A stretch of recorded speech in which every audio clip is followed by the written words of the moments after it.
Ayushi Sharma S24x7 news में आपका स्वागत है। आइए दिखाते हैं आपको आज की सबसे बड़ी खबर। आज भारत माता के वीर सपूत शहीद भगत सिंह की जयंती के अवसर पर करों चौराहे पर उनकी प्रतिमा पर कई संस्थाओं के अध्यक्षों ने माल्यार्पण किया, स्वागत वंदन किया और भारत माता और शहीद भगत सिंह के नारों से आज भोपाल शहर गूंज उठा। आइए हम जानते हैं कुछ अध्यक्षों से आज उनका क्या कहना है शहीद भगत सिंह की जयंती पर। हमारे देश के महान स्वतंत्रता संग्राम सेनानी, क्रांति पथ के महान पथिक शहीद आजम भगत सिंह जी की जयंती है और हम प्रतिवर्ष जाट समाज समिति करोड़ के नेतृत्व में यहाँ एकत्रित होकर शहीद आजम भगत सिंह की जयंती और शहीदी दिवस पर उन्हें नमन करते हैं। जाट समाज में शहीद आजम भगत सिंह का जन्म हुआ, ये हमारे लिए बड़े गौरव की बात है और हम तो ये चाहते हैं कि देश में भगत सिंह पैदा हो और वो हमारी कौम में हो ताकि हम गौरवान्वित हो सके और इस देश के लिए हमेशा अपना योगदान दे सके।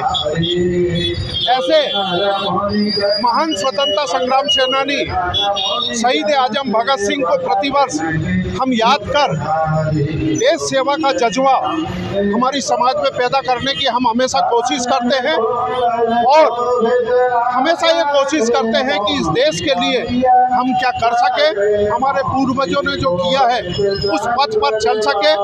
ऐसी हमारी सोच, हमारे समाज की सोच और हमारी देश की सोच होनी चाहिए। महान क्रांतिकारी शहीद आजम भगत सिंह का जन्म दिवस है, उसको हम जाट समाज कल्याण समिति करोड़ प्रतिवर्ष हर्षोल्लास के साथ मनाती है और मैं हमारे सभी देशवासी समुदायों से कहना चाहता हूँ, हमारे शहीद भगत सिंह से ये प्रेरणा लेकर राष्ट्र और के प्रति समर्पित भावना जो उनके रग रग में भरी थी, उसके प्रेरणा लेकर युवाओं को देश के प्रति समर्पित भावना लाना चाहिए। बस मैं कहना चाहता हूँ। देश को आज़ादी दिलाने के लिए पूरे भारतवर्ष के युवा जिन पर गर्व करते हैं, भोपाल के नागरिक आज इतनी बड़ी संख्या में यहाँ उपस्थित होकर शहीद भगत सिंह जी के ऊपर उनके स्टेचू पर माल्यार्पण किया और यहाँ आकर अपने राष्ट्र के प्रति अपनी निष्ठा को प्रकट किया। शहीद भगत सिंह अमर रहे और देश के युवा हजारों वर्ष तक उनसे प्रेरणा ग्रहण करते रहे। इसी भावना के साथ शहीद भगत सिंह जिंदाबाद। भगत सिंह के चरणों में मेरा सशक्त नमन। ऐसे शहीद हर घर में पैदा हो। भारत माता की जय। हम हरिजन ब्रिगेड सेवा समिति की तरफ से आज यहाँ पे एकत्रित हुए शहीद भगत सिंह जी की जयंती पे उनकी प्रतिमा पे माल्यार्पण करने के लिए।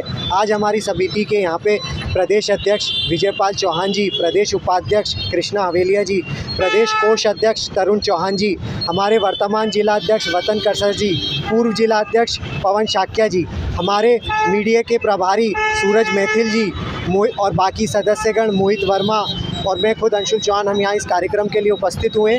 हम ये कार्यक्रम विगत 12 वर्षों से कर रहे हैं। हम देखते आ रहे हैं कि युवा जो हैं, युवा लोग आज के समय में आज़ादी का मतलब भूल गए, क्योंकि गुलामी का दौर उन्हें देखा ही नहीं। उन्हें कैसे पता चलेगा कि आज हम 25, 26, 27, 28 साल तक के युवा ऐसी चीज़ों में लिप्त हैं कि हमें देश से, देश की समस्याओं से कोई लेना देना ही नहीं है। तो अगर कोई युवा भगत सिंह जी, सुखदेव जी, राजगुरु जी, चंद्रशेखर आज़ाद जी, इनकी जीवनी एक बार पढ़ ले, चाहते हैं तो ये भी अच्छे संपन्न परिवार के थे, चाहे चंद्रशेखर आज़ाद जी हों चाहे भगत सिंह जी हों। बड़े बड़े कॉलेजों में पढ़ने के लिए भेजा था इनके परिवार ने इनको, ये आराम से जीवन जी सकते थे। ऐसा नहीं है गुलामी के समय में भी सब परेशान थे, पैसे वाले उस समय भी खुश थे, जैसे आज पैसे वाले खुश हैं, गुलामी के समय वो भी खुश थे। अच्छे स्कूलों में पढ़ते थे, अच्छे कॉलेजों में पढ़ते थे, चाहे वो नेहरू जी हों चाहे गांधी जी हों, सब बड़े बड़े स्कूल कॉलेजों में पढ़े। पर उनने देखा नहीं, मेरा देश गुलाम है, और अगर मेरा देश गुलाम है, मेरे देश का गरीब परेशान है, तो मैं खुश कैसे रह सकता हूँ। आज भी वही स्थिति है, अमीर आज भी खुश है, गरीब आज भी दुखी है। तो उन युवाओं को उनकी जीवनी और उनके बारे में पता होना ज़रूरी है कि उस समय भी ऐसी परिस्थितियां थी, उस समय भी ऐसा समय था, तो कुछ युवा उठे, उनने अपना चैन भरा जीवन छोड़ा और देश की ऐसी ताकतों के खिलाफ लड़े जिनकी वजह से लोग परेशान थे। और आज भी भ्रष्टाचार और ऐसे कई नेता अधिकारी, ऐसे कई ऐसी चीज़ें हैं जिनकी वजह से लोग परेशान हैं। तो देश के युवाओं को आज भी ज़रूरत है कि जहाँ गलत हो वहाँ पे आवाज़ उठाएं। आवाज़ उठाना आवश्यक है, आप जितना हो सके उतना करना आवश्यक है। ज़रूरी नहीं है आप देश को बदल दोगे, ज़रूरी नहीं है आप राज्य बदल दोगे, ज़रूरी नहीं है आप अपना शहर भी बदल दोगे, पर आप जहाँ हो वहाँ जो गलत हो रहा हो, कम से कम गलत को गलत बोलने का, और अगर उसको कुछ सही कर सको तो इतनी हिम्मत युवा में होनी चाहिए। और वो हिम्मत तभी आ सकती है जब हम भगत सिंह जी को पढ़ेंगे, उनके बारे में जानेंगे, जब हम सुखदेव जी को पढ़ेंगे, राजगुरु जी को पढ़ेंगे, चंद्रशेखर आज़ाद जी को पढ़ेंगे। इसी वजह से हम लोग हर वर्ष भगत सिंह जी हो चाहे चंद्रशेखर आज़ाद जी हो, उनकी जयंती मनाते हैं। तो आप सभी से अनुरोध है कि उनके जो भी उनने करा है उसको पढ़ें और उसके हिसाब से देश के प्रति अपने योगदान करने में पूरा समर्थ से कार्य करें। भारत माता की जय, भारत माता की जय, वंदे मातरम, वंदे मातरम, वंदे मातरम। शहीद भगत सिंह अमर रहे, शहीद चंद्रशेखर आजाद अमर रहे, बोलिए भारत माता की जय। मेरा मानना है कि भगत सिंह, चंद्रशेखर आज़ाद, महात्मा गांधी, पंडित जवाहरलाल नेहरू की ये धरती है और हम युवाओं को कहीं और से, किसी और से प्रेरणा लेने की आवश्यकता नहीं है। हम सभी युवाओं को हमारे महान पूर्वजों से, स्वतंत्रता संग्राम सेनानियों से प्रेरणा लेने की आवश्यकता है। उन महापुरुषों के आदर्श पे चलना, उनकी बताए हुए बातों पर अमल करना। यदि युवा आज का हमारा भगत सिंह, चंद्रशेखर आज़ाद, राजगुरु, महात्मा गांधी, पंडित जवाहरलाल नेहरू के आचरण को आत्मसात करता है तो निश्चित तौर पर भारत जो है वो विश्व में अपना परचम लहराएगा। आम आदमी से लेकर देश को चलाने वाले लोग सिर्फ जयंती के ऊपर ही जय जयकार करते हैं, इसके बाद कोई अमल नहीं किया जाता। तो बिल्कुल आपकी बात से सहमत हूँ। जनता में आज अपने महापुरुषों को, बलिदानों को भुला दिया है।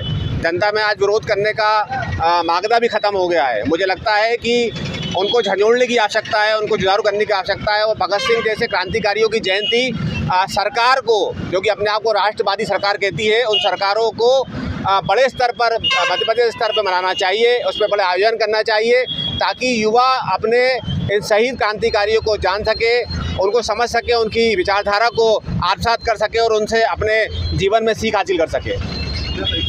दीपक दीवान, प्रदेश सचिव मध्य प्रदेश कांग्रेस कमेटी।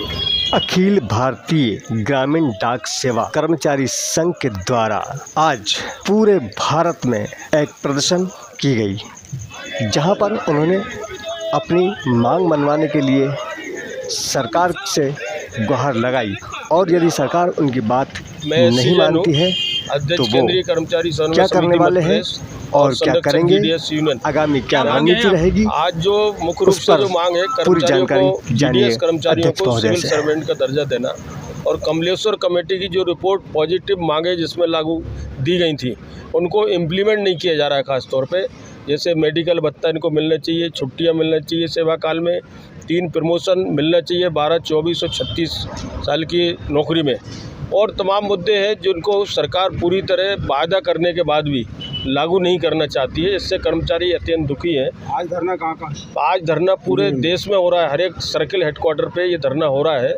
मैं पूरे जहाँ आपका पूरे देश में, दिल्ली से लेकर पूरे हमारे 23 सर्किल हैं, 2300 सर्किल में हो रहा है। और इसके बाद जो यदि आज भी हमारी मांगों के लिए अनदेखा किया जाएगा सरकार और डिपार्टमेंट द्वारा तो निश्चित ही एक बड़ा आंदोलन हो सकता है कि अनिश्चितकालीन हड़ताल पर भी हमको जाना पड़ सकता है। आज की धरना में लगभग 150 लोग अभी यहाँ सम्मिलित हैं और भी आ रहे हैं। कहाँ से आए हुए? ये पूरे मध्य प्रदेश के कोने कोने से GDS कर्मचारी के नाम बताइए। इसमें आपका इंदौर है, देवास है, गुना है, गुना, ग्वालियर, होशंगाबाद, शहडोल, सभी जगह की मांगों को सरकार पूरा नहीं करती तो आगे अगला कदम क्या रहेगा? अगला कदम पूरा यही है कि हम लोग अनिश्चितकालीन हड़ताल कर सकते हैं। इसमें अभी तो ये सांकेतिक एक तरह से ये हम संकेत दे रहे हैं कि भाई आप हमारी मांगों को सकारात्मक सोचें, समझें। 19 तारीख से जो आपका आंदोलन है तो इसके बारे में बताइए।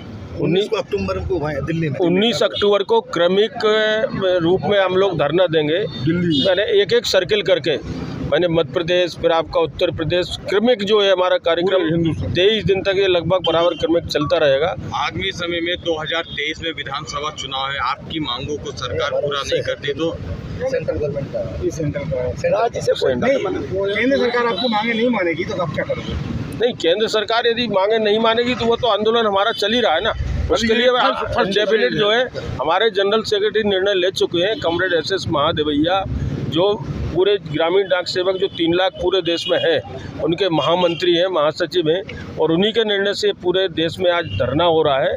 आगे भी यही निर्णय है कि यदि ये किसी तरह सरकार इन बातों को नहीं सुनने वाली है तो निश्चित ही हम इंडेफिनिट हड़ताल करने जाएंगे। वोट नहीं जाएंगे हम, ग्राम की डाक जो बांटते हैं, गाँव डाक बांटते पूरा ठप हो जाएगा। हाँ, पूरा डाक, ये डाक सेवक जो डाकिया गाँव देते हैं आपको, खासतौर पर भारत बंद कर देंगे, डाक नहीं बटेगी, सिविल बंद कर देंगे। 75% ग्रामीणों में आंदोलन को अभी तो 19 तारीख को, अगले 19 अक्टूबर से बाई स्टेप क्रम है। जैसे अभी ये फर्स्ट स्टेप है, सेकंड में पूरे हिंदुस्तान के जितने स्टेट है वहाँ 23 दिन तक वहाँ दिल्ली में बैठेंगे, इसके बाद फिर अनिश्चितकालीन करेंगे, स्टेप बाई स्टेप है।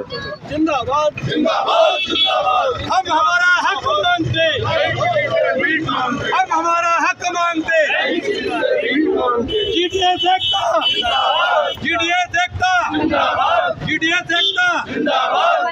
समाजवादी पार्टी मध्य प्रदेश, समाजवादी युवराज सभा, आज यश भारती ने एक प्रेस वार्ता की। आइए जानते हैं प्रेस वार्ता में क्या कहा उन्होंने। और भारतीय जनता पार्टी पर इल्ज़ाम लगाया गया है, कह रहे हैं पूर्व प्रदेश अध्यक्ष दीपनारायण जी झूठे मुकदमे में फंसाकर गिरफ्तारी की गई। ये गिरफ्तारी दुर्भाग्यपूर्ण है, लोकतंत्र को शर्मसार करने वाला कृत्य है भाजपा का। जानते हैं यश भारती क्या कहते हैं इस विषय को लेकर। रात भर जो सुरक्षाकर्मी थे, जो गार्ड थे, उनके साथ मारपीट की गई, उनके लाइसेंसी जो हथियार थे वो जब्त किए गए और बदतमीजियां की गई।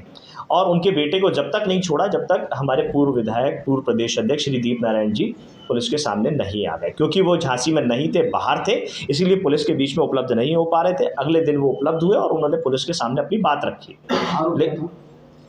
लेकिन पुलिस ने उनको झूठी बातें कहीं कि हम आपको अधिकारियों से बातचीत करने के लिए ले जा रहे हैं, क्या बात है, क्या प्रकरण है, वो समझाने की, पूछने की जब कोशिश करी विधायक जी ने, पूर्व प्रदेश अध्यक्ष जी ने, तो उनको संतोषजनक जवाब नहीं दिया। तो उनको ये कह के ले गए कि हम आपको उच्च अधिकारियों से बातचीत करा रहे हैं। बातचीत कराने के बहाने DIG साहब के पास ले गए और वहाँ उनकी गिरफ्तारी करके जेल भेज दिया। तब वहाँ जाके पता चला कि उनके ऊपर ये आरोप लगाया गया है कि एक सजा याफ्ता व्यक्ति है जो कन्नौज से झांसी पेशी पे आया था और उस पेशी पे आए हुए अपराधी को छुड़ाने की, पुलिस कस्टडी से छुड़ाने की कोशिश पूर्व प्रदेश अध्यक्ष श्री दीपनारायण जी ने की है।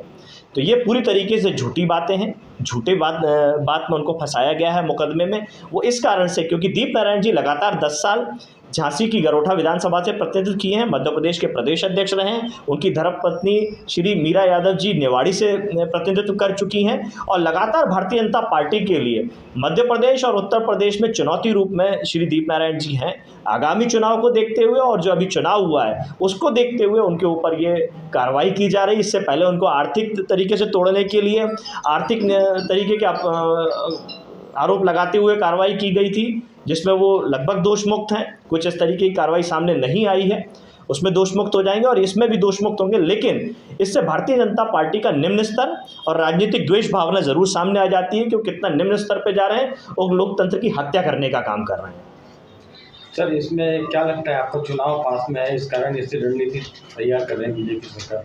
निश्चित तौर पे हम उत्तर प्रदेश में देखते थे, अब मध्य प्रदेश में भी इस तरीके की घटनाएं हो रही है कि हमारे निवाड़ी में वो प्रतिद्वंदी रहेंगे और सीटों को भी प्रभावित करते हैं अपने चीज़ों से। उनकी कार्य क्षमता जिस तरीके की है, वो हज़ारों बहनों को राखी बंधवाते हैं और उनका संरक्षण करते हैं, शादियां करवाते हैं लोगों की, और जो गरीब, कुचले, दबके, पिछड़े, शोषित, वंचित लोग हैं उनकी आवाज़ उठाने का काम करते हैं, हक अधिकार दिलाने का काम करते हैं। और भारतीय जनता पार्टी ऐसे किसी भी लोगों को पसंद नहीं करती है जो किसी गरीब को संपन्न बनाने की कोशिश करे, किसी पिछड़े दलित वंचित को हक अधिकार लाने की कोशिश करे। समाजवादी पार्टी का अगला कदम क्या होगा? देखिए, आज 28 तारीख को लखनऊ में हमारा राज्य स्तरीय सम्मेलन हो रहा है। कल 29 तारीख को हमारा राष्ट्रीय स्तर पर सम्मेलन होगा जिसमें राष्ट्रीय अध्यक्ष जी का चयन होगा। तो उसी में हमारे प्रदेश के प्रमुख नेतागण, कार्यकर्तागण शामिल होने गए हैं। वो लौट करके आएंगे, उसके बाद इस पर योजना बनेगी। प्रदेश अध्यक्ष श्री रामायण सिंह पटेल जी के नेतृत्व में जो भी कार्रवाई की जाएगी आपको अवगत कराया जाएगा। क्या पूर्व में कभी भी प्रदेश अध्यक्ष श्री नारायण जी को भाजपा द्वारा कांटेक्ट किया गया था, उनकी पार्टी के द्वारा ऑफर दिया गया था, जिसे ठुकराने पे उनके पे ये कार्रवाई की गई हो? तो ये बात तो वो स्वयं ही बता पाएंगे। हम लोगों को इस बात की जानकारी नहीं है कि भारतीय जनता पार्टी ने उनसे संपर्क किया है या नहीं किया है। लेकिन मैं ये ज़रूर जानता हूँ कि मध्य प्रदेश और उत्तर प्रदेश के अंदर माननीय दीप नारायण जी एक बड़ी चुनौती है भारतीय जनता पार्टी को, और चुनौती देखते हुए राजनीतिक द्वेष भावना से उनके ऊपर ये कार्रवाई की गई है।